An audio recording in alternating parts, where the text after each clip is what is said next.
When I found out, I had no idea what this industry was about when they first started talking to me. But the more and more that I got into it, the more and more that I understood the benefits of the recycling and the benefits for the environment. Most of your crematories, when they give the recycled material or money that goes back into the companies, probably 95% of it is given back to the community. So not only is it good for the environment, but then it's philanthropic. There are some larger organizations that are giving millions of dollars back into the community. Can you imagine walking into a children's hospital or to a community that really needs it and you hand them a check for 20 or 30 or $40,000? That's life changing.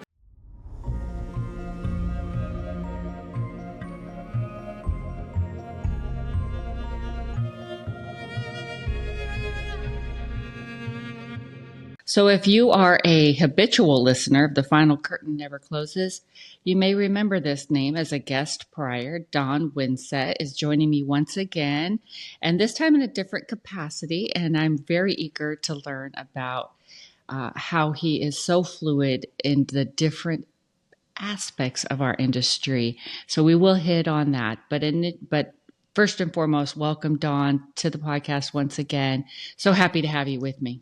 Thank you. It's exciting to be here, and it's such a privilege to be on again and to talk about a totally different subject. So I'm excited about it. I feel very passionate about this subject, and you'll see. But thanks again. I appreciate the time and to be able to share my experiences. Yeah. So when I first met you, Don, I remember it was at a conference. I believe it was a Cana conference. And at that time, you were working with Davy Tree, which basically is landscaping and taking care of the trees within the cemeteries. And how long were you working with Davy Tree at that time when I first met you? Well, when you first met me, I was probably been there about 5 or 6 years, but I'd been in the landscape business for probably almost 25 years. So it just that I ended up with Davy, and I ended up staying there a total of 10 years, which was one of the best 10 years of my life because the experience of being with such a large company, such a diverse company, and so many different aspects of what they do really resonated with me. And one of those was working in the death care industry, which is something that I was able to expand and just really get a great feel for it. I had done it before working with other groups, but never to this level as with Davy. So they really put me on a nice stage and was able to develop my relationships, which have paid dividends in the future and in the past. Well, a lot of times when I'm working with people and I'm getting to know, because there are so many people in the industry, and especially when it comes time to our golf tournament, there are many times when I learn the individual and I learn their face, I meet them. I tend to get to know them by the company they represent. And so whenever I said, oh, well, I got to get with Don, or, oh, I need to go see Don, the first thing would pop up is Davy Tree and then it's Don, Of right? course. So now Yeah. I have to relearn that because now you're working with Garfield Refinery. And so I have to retrain my brain, if you will, to associate you with a different company, which is also within the industry, but vastly different than what you have done in the past. So today we're going to be talking about Garfield Refinery and what the contribution Garfield does have for the industry and some history of this amazing company because it has been around for a very long time. And I think for some people that don't understand what Garfield Refining is, it's basically recycling the parts, the metals, if you will, that come out of the human body after cremation. So let's focus a little bit on Garfield. How long have you been with Garfield? Well, I'm now about a year and a half with them, and I'm what they call a senior consultant for them. I'm also working for a few other companies as well. So it's not just strictly with Garfield, but a lot of my time is with them. And it's been an exciting year and a half. And then when I say exciting, it's a whole new industry, but there's so many similarities because of the sustainability part of it, right? It's the recycling, and the same thing with wood and with grasses and everything else. It's the mulching that would go along with it, or repurposing of wood. Well, we're repurposing metals and body parts for other things as well. So that to me was a very much of a line that I felt very comfortable with. And as the more and more I looked into it, it started to really fit what I like to do, which is do better for the environment, to protect certain things, but also offer an alternative. And that's what I saw. Oh, interesting. And so, and when we're referring to body parts, for those of us that are listening, maybe we need to be a little bit. Let's go into the definition of body parts for people to better understand who aren't familiar with the recycling process. Well, it could be, a rod that would go in for a bone, that sort of thing, or a new hip or a knee or those type of things that are either metal or different types of materials. It's also pacemakers, right? So we're talking about pacemakers that go in. You can't have those into the machine as well. And then you're talking about dental implants, dental material as well. So it's all sorts of things that go into our body that make ourselves or our healthy better, but also as the fact that a lot of this stuff can be reused. Um, Garfield has an agreement with the University of Michigan, which all the pacemakers that they receive, they send them to the University of Michigan. They refurbish the ones that they can, and then they are shipped overseas to be used again. So it's a great opportunity for something that can be reused again, that we don't think about. And the metals get melted down and they're used in different things. They could be used in other parts for cars, or they could be used in other situations. The gold obviously is very important because it's recycled. And there's many manufacturers and many jewelers now that don't want to use new gold that's coming in from Africa under really terrible conditions. They'd rather use a repurposed gold. So that's a big part of the recycling and reusing of the materials. And that's where I feel like it's extremely important. And along with, well, of course, cremation to me is something that's very important as well, because it's you're taking care of the land. You're not necessarily using more land. It's less material going into the ground that could cause more problems. So there's a lot of benefits to that as well. So when I found out, I had no idea what this industry was about when they first started talking to me. All I knew a little bit that there was some recycling. But the more and more that I got into it, the more and more that I understood the benefits of the recycling and the benefits for the environment, space, and everything else. And with cremation now going up between 65 and 70% in a lot of cases, I don't know where it's going to stop.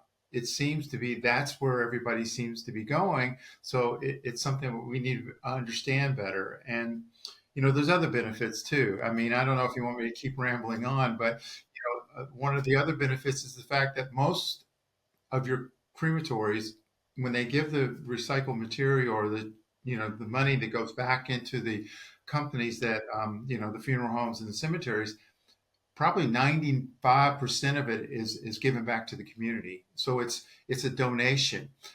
So these people donate that money back. There might be a small percentage that goes back to take care of the equipment, but most of the money is being donated back into community. So not only is it good for the environment, but then it's philanthropic. Then it's Yeah. really great. So it's like, to me, I look at it very similar as to where you donate your heart, or you donate your lungs, or you donate your kidney back into something else that's important. It's the same thing in my mind, right? And that's the way I looked at it, and that's the way I focus on it. It's a very positive benefit to the environment and very positive benefit to to the economy and to the communities that these places are in. So when I found out about that, I was like, I'm in. How can I Yeah. help? Yeah. Oh, that's wonderful. So, what is your particular role then with Garfield? Well, Um, Garfield is a 130-year-old company. They've been doing recycling on big metals and different things for the last, like I said, 130 years. They're one of their biggest industries, and they're probably the biggest recycler of dental material in the United States and also in Canada. And they have some overseas as well. So some of their customers had relationships with either funeral homes or with cemeteries. So they asked them, they were getting requests about 10 years ago to do some of this recycling through crematories that either they were partners with, or these other people were partners with, or involved. So they started to get involved with it, and they saw that there was a niche for what they do, because not only do they take the metals, but they actually refine it there. So there's no third party here. There's no middle person. So they get the metals, they refine it, then the check, they sell it, then the check goes back into, the people that donated the material, or not donated, but, I guess donated. And, so that's what they do. Um, so then when they saw that this was an opportunity to get into the cemetery world, they started getting into the death care industry and seeing that, but they really didn't know it. There's a language, this. It's a Oh, whole different yes. environment, right? It's a calling, and Hmm. I think they understood that, but they didn't understand it, and they really, wanted to get more and more involved with it. So I ran into one of their developers, while I was working at Davy at all the conferences, and nice young man, but new, and I introduced him to a few people and that sort of thing, and I really started to in, get interested in the company. So as I was getting ready to retire, I knew I was going to do some consulting because Davey wanted me to stay on for a while because of customers and that sort of thing, and make sure the transition went well. So I said, well, I'm going to do some consulting in the industry. Well, they came up to me and said, listen, we would love for you to help us. Just teach us what we don't know. We don't know what we don't know. It was basically Exactly. that was it. And so I said, okay, well, let me look into this industry and see if it's something that I can fit into. And all the things we just talked about, it just sort of fit. And I said, you know what? Let's give it a shot. So we gave it a shot, and I started introducing them to people. They really respected what I had to say. I said, ooh, that doesn't, that's kind of, you don't want to go there. You want to kind of do this. So it was just different things, and, get out there. Let's start talking about the benefits of this, because they were very quiet. They were keeping themselves really not opening up a little bit. So now I've got them to where they've got their own website just for the, crematory and the cremations and what they're doing in recycling. It's totally different than the dental world. It's totally different from anything else that they're recycling. So I said, you need to have it separate. And again, talking about the language and the benefits and everything else. So they've really gotten dedicated. So for the last year and a half, they said, okay, this is what we're gonna put our money and efforts into this, and we'd like you to stay on and help us get to that point. So that's where it came about, is the fact that they were so open. They saw that this was definitely a calling, and they see that there's a future in this because of what the industry is doing. How can they help and make it better? They want to make it a professional business to where people feel like, okay, these people are doing it the right way, because there's all sorts of things that you have to take care of. You have to make sure that you're above board on everything, because when people are sending this stuff in, it's gold, right? So you have to take Hmm. care of it. It has to be registered. There's all sorts of compliance issues that has to be done. Is it being recycled properly? Are you dumping this somewhere? Those type of things. So they are regulated pretty heavily. And so they are doing everything above board. And that's the other thing. Davy was an incredible company, and I didn't want to go from an incredible company to something that wasn't legit, and this is. So I felt like, okay, I can put my name on it, because what do we have? We have our name and our reputation, right? So, Exactly. and I felt very comfortable with working with Garfield. And I've worked with the CEO, I've worked with the COO. There is a Mr. Garfield that's still, owner of the company, so it's a family-owned company. I think it's third generation now, so it fit really well because it was very comfortable, like Davy. Davy was an ESOP, so it was employee-owned, and it was run by John Davy. So to me, the similarities and parallels were just perfect. So I'm sorry to ramble on, but I just, No, you're fine. No, no, you're I giving kind of, us great you're giving us great information, and you're basically, you're hitting all the points that I thought I was going to have to read about, but I really don't now. Thank you. I have to say you are very well versed in that year and a half that you've been with the company. You obviously have done a lot of research, really, to embrace the company, its history, and its value to the industry. And you know, a lot of times, even myself coming into it, I didn't think beyond the obvious of the refining companies being part of the industry, that they actually did have a history, that they actually probably were, they probably were refining materials way before they even got into the industry. And I've learned Right. that with Garfield, that they've been around refining different types of materials, metals, and stuff, because they did. What I find is the interesting word. The interesting word that they used in their earlier time period is the word smelting, Yeah. right? So I don't hear that word, Yeah. nowadays. But it was actually part of their name, and the smelting is what actually melting down the metals, right? Right. And returning them to their liquid form so they can be, um, Reused. Right. reused, put into a different, formation for, whatever function that metal was needed. So when I see that word, it kind of really says, you know what, that company's been around a long time and they do know what they're doing. So something with history is something uh, to be put on a pedestal, if you will, because they're doing it right. They're doing it, like you said, above ground. They're doing it the way it should be done. And when you're entrusting somebody with your loved ones, um, I want, metals that had to get put into them for, life sustaining measures or a better quality of life, functioning life. It's kind of, they always say, oh, it's just a hip, but that hip was representative of their loved Right. one, right? And And to know that so, it's going back and being used again is just, to me, that's so important, right? You don't want to mhm, waste it. You don't want to just bury it into the ground. And that's what was going on, from years and years and years. It was just going back into the ground and going into, the casket with the person or whatever. And so, now it's a repurpose, and I like repurpose. I like that word. I think it's just very important. Let's repurpose wood. When we cut down a tree, that's something that's important as well, because we can't just keep cutting trees down, right? You just can't keep getting gold out, and now it's just there's such horror stories of what's going on with people working in these mines, and these, they get paid nothing, and those type of things. So it's just very, very important, to me, to be able to give back that way. oh, I completely agree, because I sometimes wonder and ponder. I'm like, how much resources does our Earth have? Our Earth is only so big, Right. and the population is rather vast, right? Right. And so, we all have needs, and our needs are dependent upon the elements that the Earth can provide, right? Whether it's in food form Right. or whether it's in the materialistic form. But we have come to, really we survive because of what the earth provides, right? Right.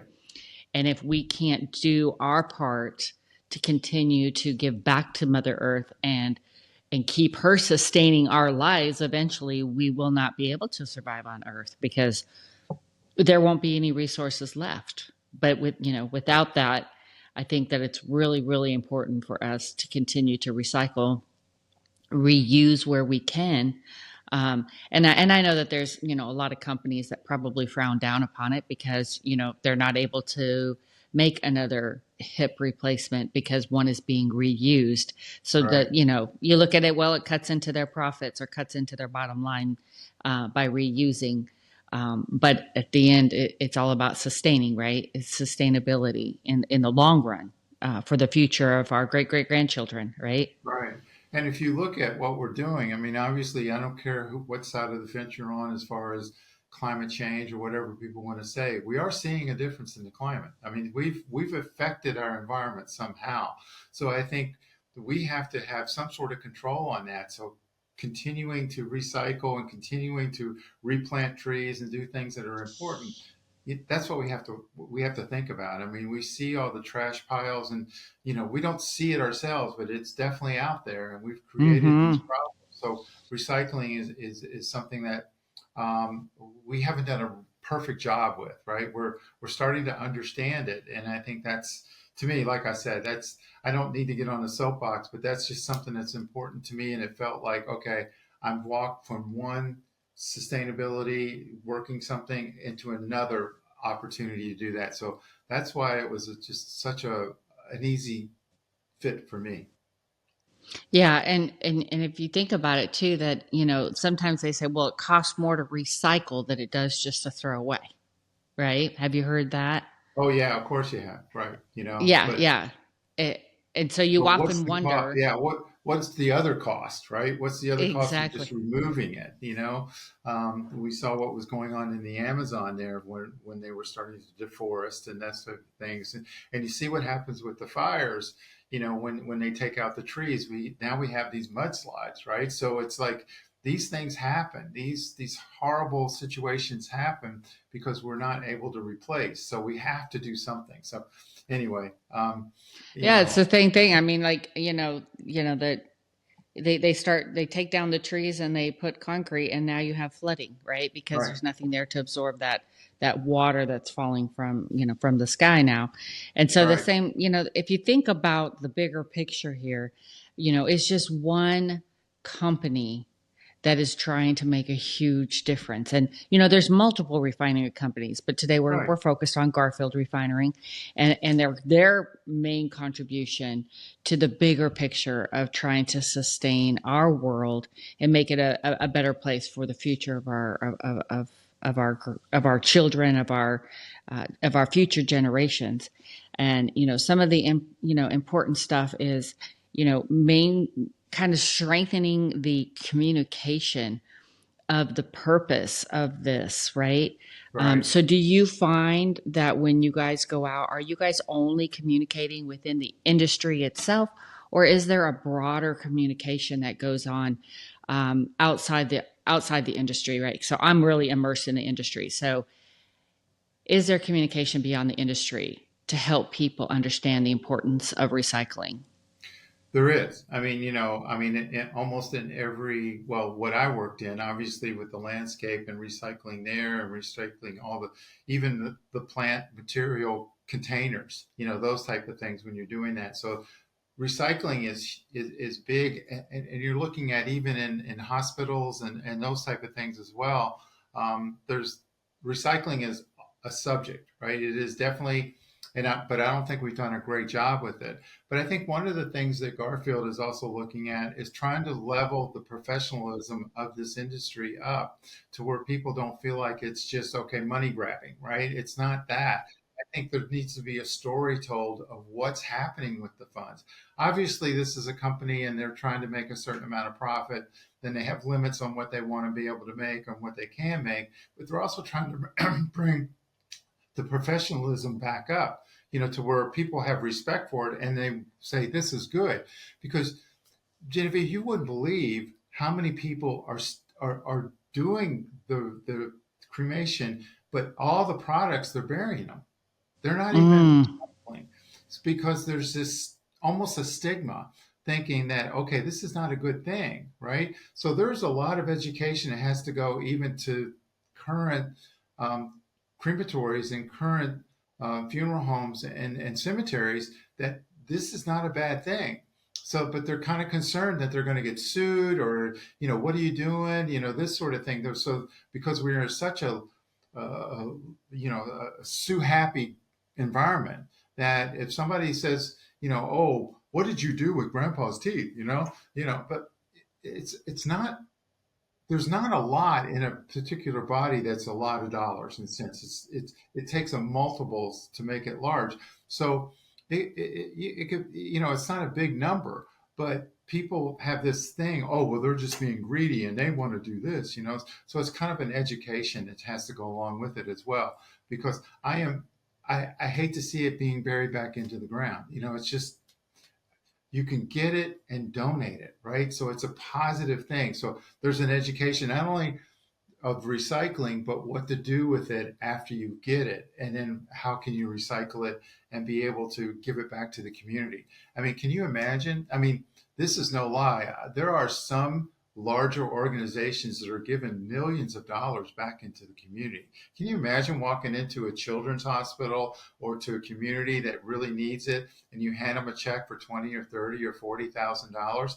That's life changing, right? That's yeah. for a nonprofit situation, and obviously you're a nonprofit, for the Hmm.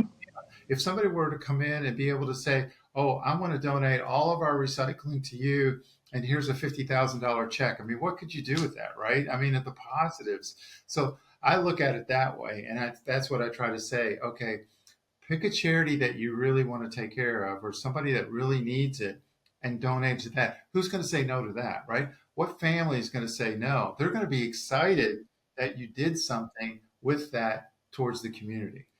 That's what Yeah, it's that's the soapbox I'm trying to get on, is to explain the benefits of this. so if I were a funeral home, I would basically be able to pick a charity. So Right. any materials that were being recycled from any of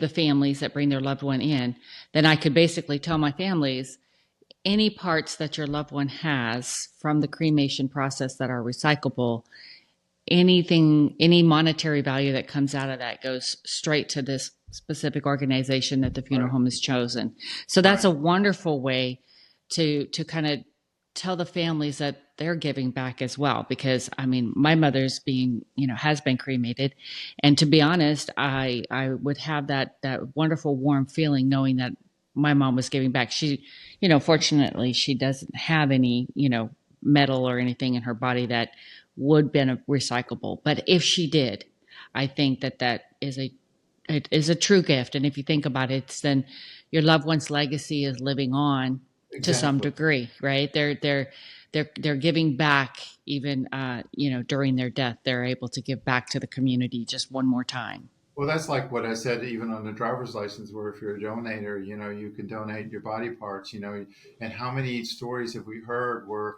a young man has maybe passed away, or a young lady has passed away, and the heart has been put into somebody else, and those people get an opportunity to meet. It's like Mm-hmm.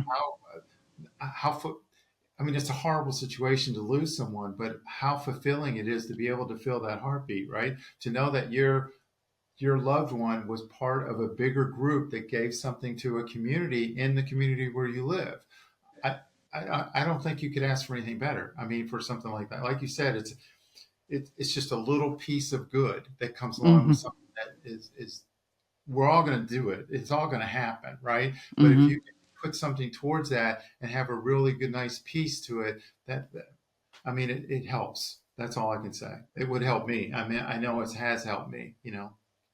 Yeah, and it's interesting too because when you think about it, I feel like this concept that we're trying to get to be widespread is still very much contained, right? It's Yes. still what I heard earlier is you said there's still a lot of funeral homes that do not take advantage of the opportunity to recycle their metals Right. and the implants that are put into their loved ones.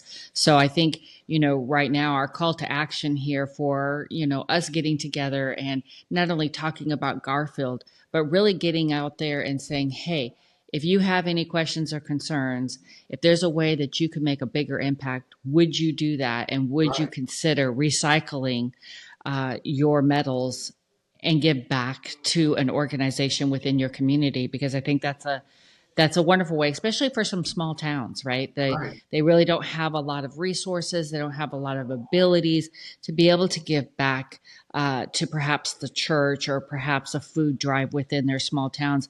And this would be actually a wonderful way for them to start something um, in their small towns or in their organization or in their communities. And one of the things that I've always known that funeral homes, they tend to be a hub, right, of their Right. community. They tend to be a hub of their small town.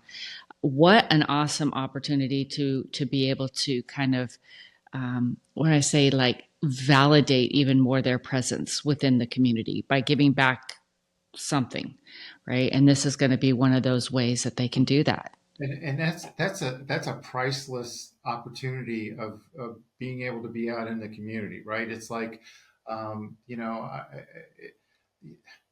Davy has done something which I thought is fantastic. They're doing trees for threes for the Cleveland basketball team. So every 3-pointer, they give a tree. So it's like giving back to the community, and that's not that I'm promoting Davy, but I'm just using that as an example of where they're now part of the community, right? And so that's what you're talking about too. Be part of the community and hear about something, a food bank that needs help, right? $5,000 towards a food bank would go tremendously for people that need to be fed. And especially with some of the things that are going on, budget cuts that are happening, and concerns that might be going on, this would be a great benefit for that to be a community effort. I mean, how many 5K runs are done for breast cancer, or how many 5K runs are done for Alzheimer's? Everybody wants to help and give back. This is a great opportunity to do that.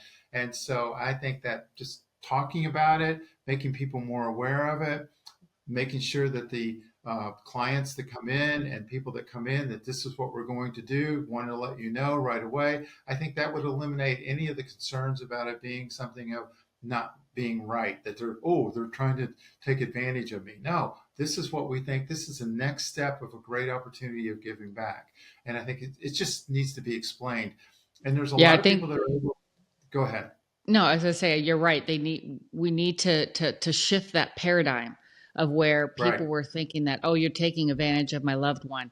Now I think that right, just goes back to centuries and centuries, perhaps all the way back to like the 15th and 16th century when they were doing grave robbing, right? They were grave robbing right. because not only for the bodies for medical science, but they were grave robbing for the gold in the teeth or the jewelry Yeah, they might have or been people were buried leaving with. rings on them, or things Yeah. like that. So Uh, perhaps that old notion of, oh, we're taking from their loved one for a financial right, gain or benefit, that's the paradigm that we have to shift. We're not doing that. That's not the purpose here. The purpose here is to decrease the economical impact that we're having on the earth and right. increase our abilities to give back, right? And if you have any concerns, just address them with the refinery or whatever, and just see the transparency. I mean, Mm-hmm. and I'm just can only speak for Garfield. They're very transparent. They let you know when it's coming in. They weigh the material when it's coming in, so you know what's coming in. And everything is kind of marked, right? They have these labels and anybody that touches it has to sign off on it. So if there's anything there's something wrong, they know where to go back to, right? So I think the transparency, cameras are being on people, so it's being watched all the time, and that's what you're looking for. So if you decide to do this, talk to the company that you're thinking about and look for the transparency. But I think there's a lot of legit people out there, but there's also, just like with anything, there's people that, bad actors, right, that try to do things maybe a little bit differently. And that's where Garfield is trying to raise that bar up so people have a comfort level. Yeah, and I think that's, something that's going along, industry wide, right? Yeah, Because of things that they're finding now with that practices, we put so much trust right, into our professionals, our doctors, our lawyers, our funeral directors. We're all licensed individuals, or we are all, like you say, we are taking on that role, that fiduciary right, role of doing no harm. However, we do have the bad apples within our industry, just like any yeah, industry has some bad apples. right, But those bad apples, unfortunately, because they didn't, follow the guidelines and they didn't really know what they were doing, or they got in over their head, they took measures that were devastating to our industry. And right, so, but with that, now more and more regulations are being put in place, more states are being required to be regulated. And right, I think that's a wonderful thing, especially for families who are entrusting their loved one with us. It's important for us to tell them every step of the way what your loved one's going through at this stage. Where's your loved one here? And when my mom passed away, they called me. Your mother has been received. Where your mother is in our care. right, We have your mother. And then, okay, your mother now is going to be transitioned to the embalming center. Okay, we've got your mother back. Okay, your mother will is ready for the services. And then they called me and said, okay, today your mother's going to the crematory. And then they called me again and said, okay, we have your mother back. I mean, I knew where my mother was every step of the way in my right, absence, right? It was, to me, it was truly phenomenal. It's the communication is key, and transparency is part of that communication, and accountability. They are Right. being accountable to your loved one.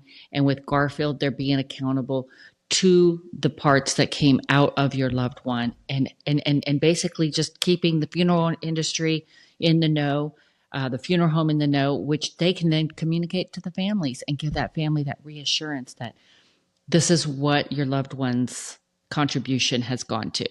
And I'll just say this, and that I think is important too. I think, pre-need is so important, because that's where people get taken advantage of sometimes is when it's just happened. Yeah, They're the in a, at need. yeah, they're in a shock, right? And Hmm. so there are some things that might happen during that time, or decisions are made that maybe wouldn't be the decision that they would have made if they did a pre-need or thought about it before. So I've always thought, and I heard this years and years and years ago that, that's the best gift you can give your family, right? It is the pre-plan. And this way they can have the time to be able to grieve and do what they need to do and prepare for the event instead of having to think about all the decisions that, oh, would they want to have done this? Do they want to be cremated? Do they want to be put in the ground? Those kind of things. That I think that's where I don't know if they say that people take advantage of it, but that's where people make poor decisions. It's because Yeah, they just I want to get it agree. done. Oh yeah, I agree. I'm in the industry, and I was so Right, grief stricken with the loss of my mother. Even though my mother was sick, even though I knew death was going to be, part of the process of her life and my life.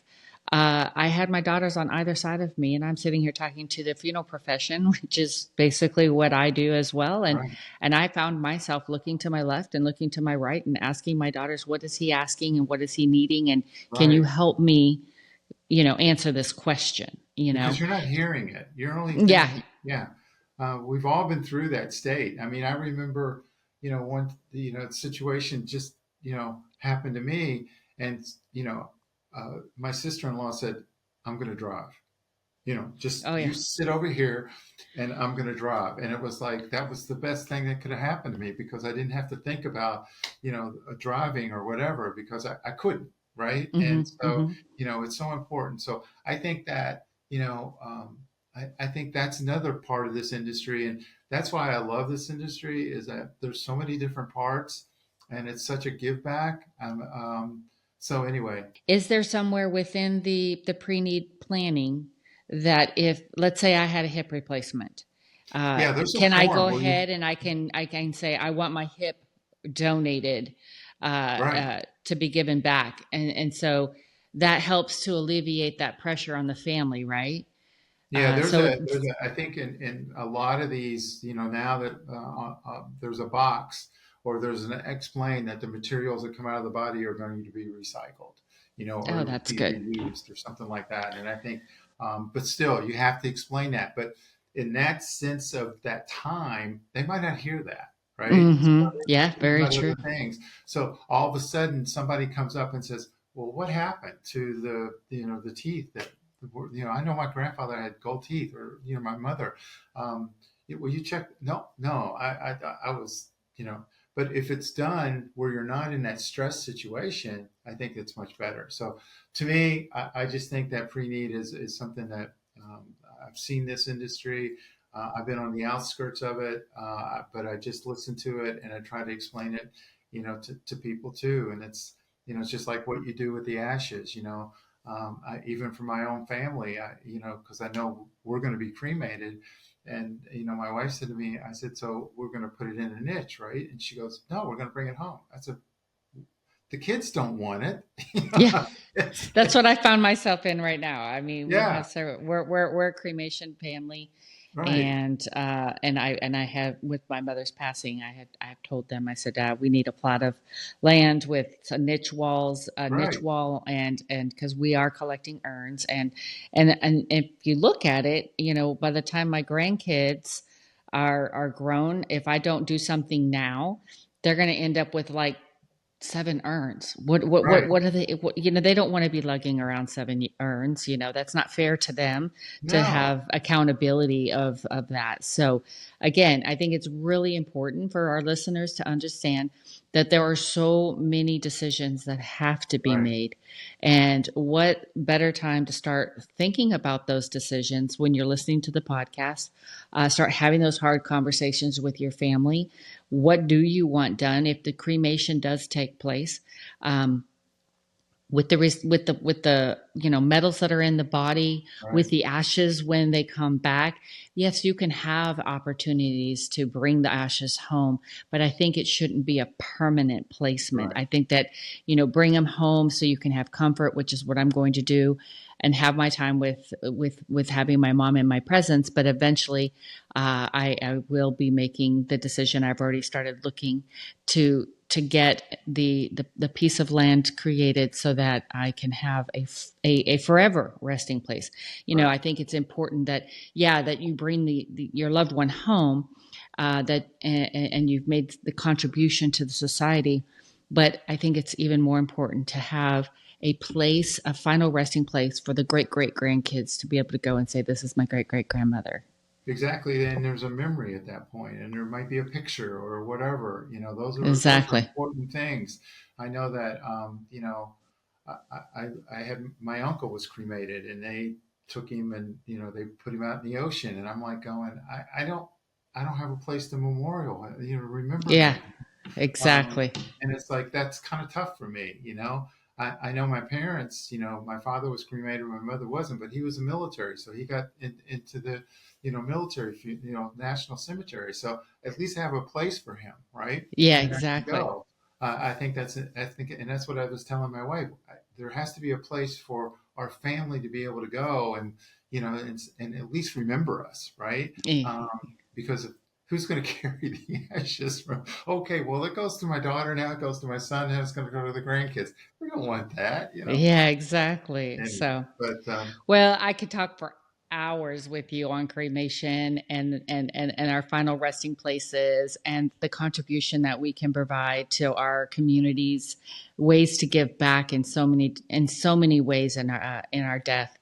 But I know that we can't do it. We can't talk uh, forever. right. Well, But I Don, just appreciate this opportunity, and yeah, like you said, I've been very fortunate to have been involved with this industry, and now I'm able to get into something a little bit different.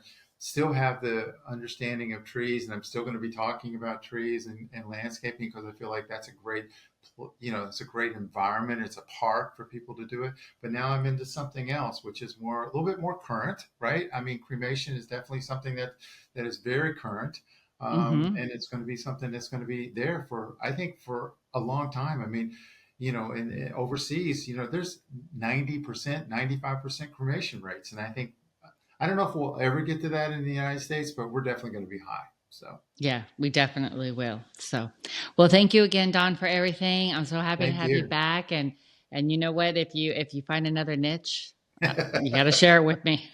I will. Well, I'll see you at the museum golf tournament and supporting the So, museum. I'm excited about that. And there's well, always if you're something gonna to do there. So, always, and if you're at NFDA, I'll see you at NFDA. I'll see you there too. So, Okay, yeah. Well, I'll see you at NFDA before I see you at the golf tournament. yes, you will.